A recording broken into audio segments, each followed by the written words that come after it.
27 நட்சத்திரதாரர்கள் தனது இஷ்ட தெய்வம் அல்லது குலதெய்வத்தை எந்தவித அபிஷேகம் செய்வதினால், ஆராதனை செய்வதினால் பலனடையலாம் என்று பார்ப்போமா? அஸ்வினி நட்சத்திரத்திற்கு சந்தன எண்ணெய் அபிஷேகம் உரியது. பரணி நட்சத்திரத்திற்கு பச்சரிசி மாவினால் துர்க்கைக்கு அபிஷேகம் செய்வது. கார்த்திகை நட்சத்திரத்திற்கு அக்னீஸ்வரருக்கு அபிஷேகம் செய்வது நெல்லி பொடி போட்டு. 4வது நட்சத்திரமாக இருக்கும் ரோகிணியில் பிறந்தவர்கள் மஞ்சள் பொடி அபிஷேகம் உகந்தது. மிருகசீரிஷ நட்சத்திரத்திற்கு வாசனாதி திரவியங்கள் கலந்த மஞ்சள் பொடி அபிஷேகம் செய்வது உகந்தது. திருவாதிரை நட்சத்திரத்திற்கு பஞ்சகவ்ய அபிஷேகம் சிவலிங்கத்திற்கு செய்வது சிறப்பானது. புனர்பூசம் நட்சத்திரத்திற்கு பஞ்சாமிர்த அபிஷேகம் ராமருக்கு செய்வது விசேஷமானது.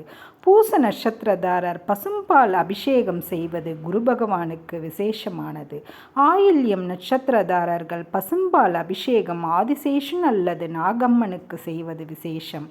மக நட்சத்திரதாரர்கள் பசுனை அபிஷேகம் செய்வது சிறந்தது. பூர நட்சத்திரதாரர்கள் பசும் தயிர் அபிஷேகம் கொண்டு அன்னை பார்வதிக்கு அபிஷேகம் செய்வார்கள். உத்திர நட்சத்திரதாரர்கள் மகாலட்சுமிக்கு பூரம் நாளன்று தேன் மற்றும் கல்கண்டு கொண்டு அபிஷேகம் செய்ய வேண்டும். ஹஸ்த நட்சத்திரக்காரர்கள் தேன் கொண்டு அபிஷேகம் செய்ய வேண்டும். சித்திரை நட்சத்திரக்காரர்கள் கரும்பு சாறு கொண்டு சக்கரத்தாழ்வாருக்கு அர்ச்சனை செய்ய வேண்டும். சுவாதி நட்சத்திரதாரர்கள் எலுமிச்சம் பழஞ்சாறு கொண்டு நரசிம்மமூர்த்திக்கு அபிஷேகம் செய்ய வேண்டும். விசாக நட்சத்திரதாரர்கள் நெய் கலந்த சுத்தாண்ண அபிஷேகம் முருகப்பெருமானுக்கு செய்ய வேண்டும்.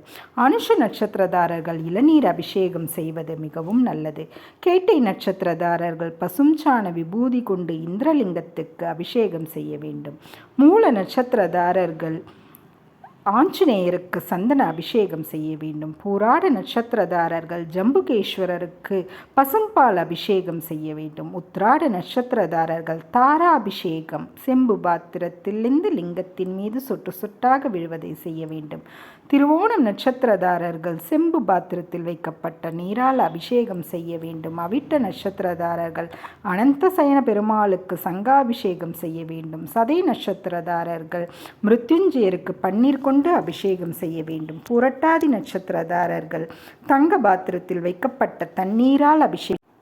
உத்திராட நட்சத்திரதாரர்கள் வெள்ளி சொம்பில் வைக்கப்பட்ட நீரால் சிவனுக்கு அபிஷேகம் செய்ய வேண்டும். ரேவதி நட்சத்திரதாரர்கள் ஸ்நபனம் எனப்படும் 5 வகை தீர்த்தங்களால் சனீஸ்வரருக்கு அபிஷேகம் செய்து வழிபட வேண்டும்.